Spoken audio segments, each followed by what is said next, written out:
नमस्कार दोस्तों, राधे राधे। आज की ये कहानी किसी राजा, अभिनेता या बड़े उद्योगपति की नहीं है। आज की कहानी है एक ऐसे संत की जिन्होंने अपना पूरा जीवन भगवान की भक्ति, गुरु सेवा और मानव कल्याण के लिए समर्पित कर दिया।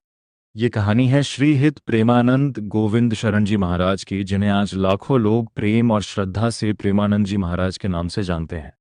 वृंदावन की पवित्र भूमि पर उनका सत्संग सुनने के लिए बड़ी संख्या में लोग पहुंचते हैं। उनके विचार सोशल मीडिया के माध्यम से भी देश विदेश तक पहुंचे हैं। लेकिन आज हम केवल उनकी प्रसिद्धि की बात नहीं करेंगे। हम जानेंगे कि उनका आध्यात्मिक सफर कहाँ से शुरू हुआ, उन्होंने छोटी उम्र में संसार का त्याग क्यों किया, गंगा के किनारे साधना का जीवन कैसे बिताया और आखिरकार वृंदावन में उन्हें अपने गुरु का सानिध्य कैसे मिला। बचपन और परिवार। प्रेमानंद जी महाराज का जन्म उत्तर प्रदेश के कानपुर क्षेत्र के अखरी गांव में एक धार्मिक और सात्विक परिवार में हुआ था। उनका बचपन का नाम अनिरुद्ध कुमार पांडेय बताया जाता है।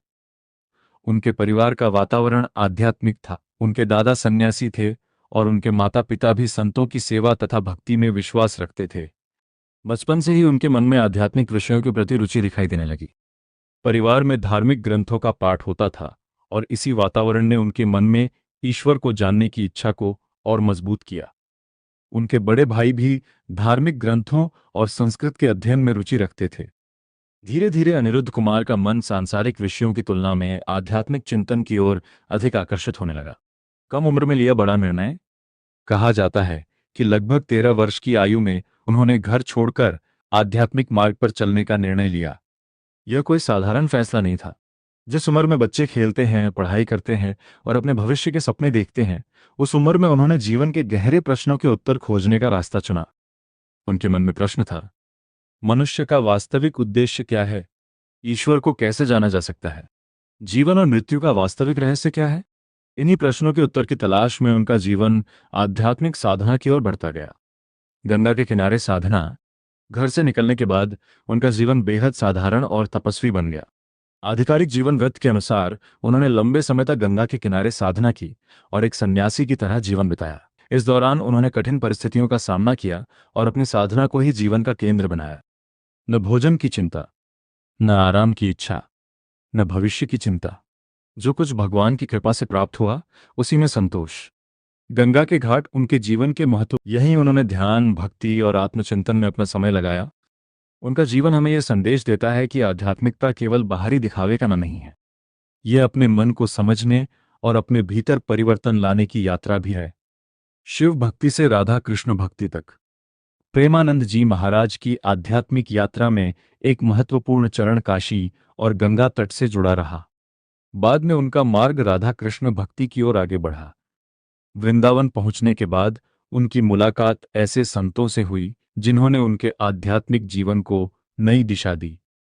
उन्होंने राधावल्लभ संप्रदाय में दीक्षा ग्रहण की और बाद में अपने सद्गुरु श्रीहित गौरांगी शरण जी महाराज के सानिध्य में आए। आधिकारिक जीवन वृत्त के अनुसार उन्होंने लगभग 10 वर्षों तक अपने सद्गुरु की सेवा की।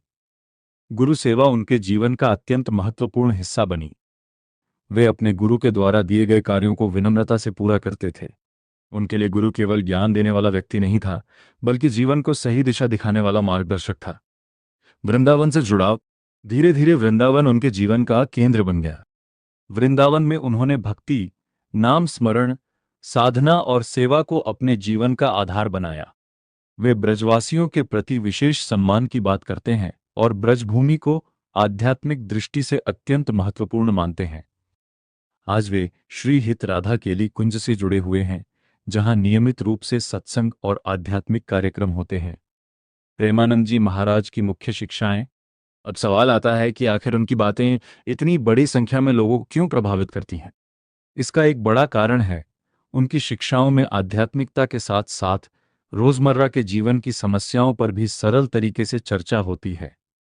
पहली शिक्षा, भगवान के नाम का स्मरण। प्रेमानंद जी महाराज अपनी शिक्षाओं में भगवान के नाम स्मरण और भक्ति पर विशेष जोर देते हैं। उनके अनुसार मन को बार बार ईश्वर की ओर लगाना चाहिए। आज इंसान का मन लगातार चिंता, तुलना और इच्छाओं में उलझा रहता है। ऐसे में नाम स्मरण मन को स्थिर करने का एक आध्यात्मिक अभ्यास हो सकता है। दूसरी, अपने लक्ष्य के प्रति ईमानदार रहना चाहिए।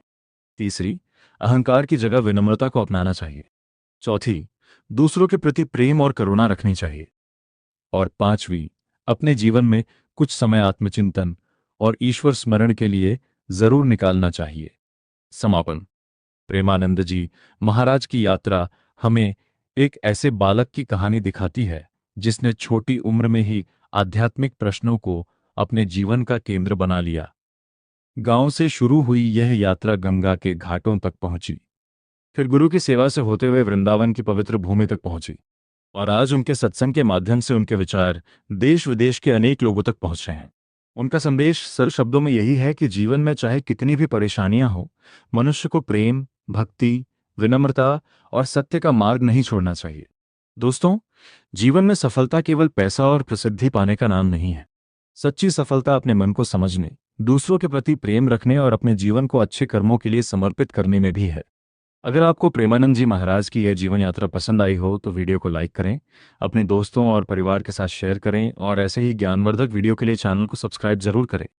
राधे राधे।